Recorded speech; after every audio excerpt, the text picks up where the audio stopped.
So, have you ever reached a massive milestone, and instead of feeling this profound sense of arrival, you just feel an immediate urge to figure out what's next?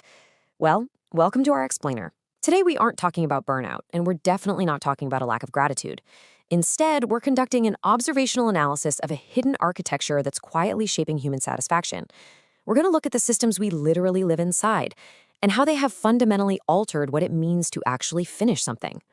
I want you to think about a really common experience. You finally finish it, the massive project at work, that grueling exam, or maybe a long overdue home renovation.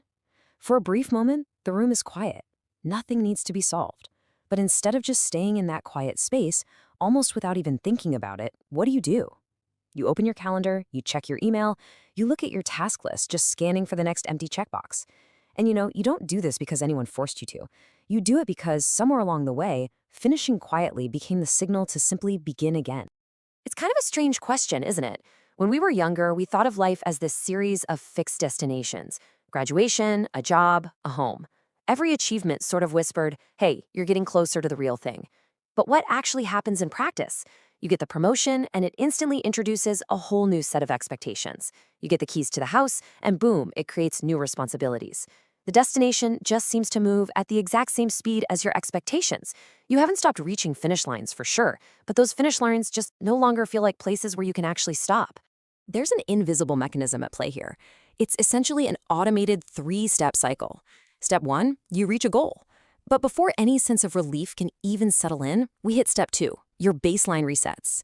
Yesterday's massive achievement is instantly and seamlessly converted into today's absolute minimum expectation. And from that brand new baseline, step three kicks in. The next objective begins immediately. It is an entirely automated process. You aren't consciously choosing endless striving. The environment itself is continually transforming every single ending into the beginning of another process. And this is where we really have to reframe our understanding. Because it is so easy to blame yourself, right? To think, oh, I'm just too impatient, or I'm literally incapable of being satisfied. But actually, you didn't change at all. What happened is the time allowed for an achievement to actually remain an ending simply disappeared. Before you can even process your own good news, another unfinished task is already tapping you on the shoulder. The space between done and what's next didn't just get smaller, it practically vanished. To put this into perspective, for most of human history, we lived in closed systems. A stone bridge might have taken decades to build, but once that final stone was placed, it was done. A harvest was gathered, and it was finished. Those completions created lasting stability. But contrast that with our modern reality. We live in open systems. Think digital networks, continuous software updates pushing to your phone every few days, endless market adaptations. Change isn't something that just happens occasionally between long periods of rest anymore. Change is the normal operating condition. Let's look a little closer at that historical side. The true value of finishing that stone bridge wasn't just that people could finally stop working on it. The real value was that life could confidently build upon a structure that no longer demanded constant attention. Completion created continuity. It allowed effort to become a permanent foundation. Ancient city walls remained standing. Mature trees grow from really deep roots. They survived because they were allowed to become completely finished before change began again. So the absolutely crucial point here is understanding this shift to the open system.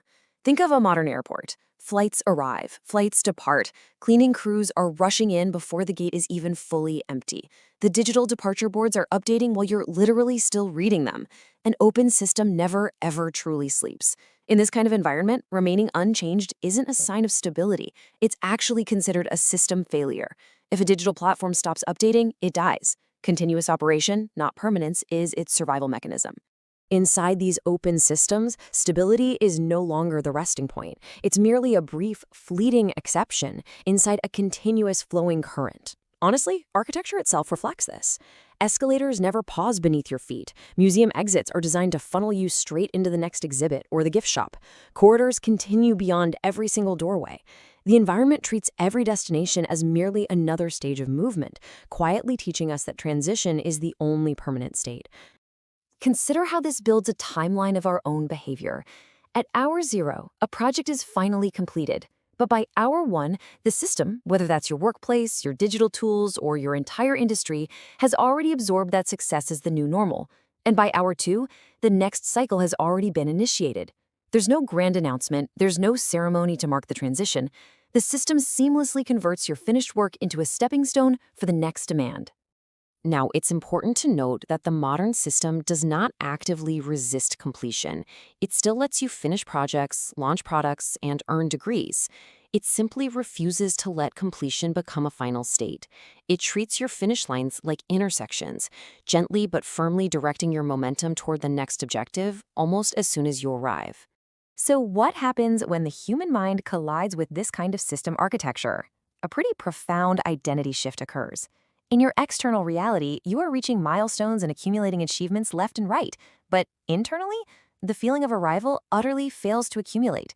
You create records, sure, but you end up bypassing the actual lived memories of being there. The external world is stacking up all these wins, but internal satisfaction stays completely flat because you just have no time to live inside your own successes. Which brings us to a really profound realization. You aren't achieving less than previous generations. In fact, you're probably achieving significantly more. But you are spending far, far less time living inside what you have already achieved. It's like you're passing through your own accomplishments like a traveler moving through a busy train station. The doors open, you see the platform, but before you can even step outside and take a breath, you're already checking the schedule for your next connection. We have to bring this systemic architecture back to you, the individual. Because if you spend your life inside an environment whose normal state is continuous adaptation rather than prolonged stability, how does that alter your core identity? When arrival stops accumulating, when stillness starts feeling unfamiliar and almost uncomfortable, who do you become? And this brings us to our synthesized reality, the integration. It's not that you stopped reaching destinations. You are still moving forward, you're still doing the work. The shift is that you stopped forming a self that could remain inside them.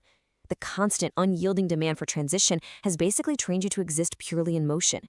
You haven't lost your ambition, you've simply learned how to survive in a system that equates presence with stagnation. Listen, it is so vital to reflect on this without a sense of guilt. This feeling of never quite arriving, it is not a personal failure, it's not a flaw in your character, and it is definitely not a lack of gratitude for what you have. It is the highly predictable, completely natural psychological outcome of existing within an environment where absolutely nothing is allowed to settle. You are adapting perfectly to a world that never pauses. I really want you to just quietly sit with this realization for a second. The problem was never that nothing ended. The problem was that no ending remained long enough to become part of you. Your achievements became a bridge that you walked across rather than a home that you actually lived in. Repeated continuation hasn't just changed your schedule, it has slowly and quietly trained you to become someone who expects every arrival to instantly become a departure. This explainer represents what we call Layer 3 of the Debrief protocol investigation, the integration. We've combined Layer 1, which is the human experience of constantly chasing the next goal, with Layer 2, the open system architecture that demands continuous movement. By merging these, we see the complete picture, a coherent reality where the system and the self continuously shape one another.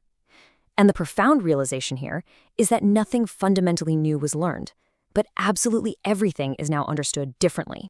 As we close this investigation, there are no life hacks or productivity tips to offer you because the system is going to continue exactly as it is designed to. The only thing that changes today is your awareness of it.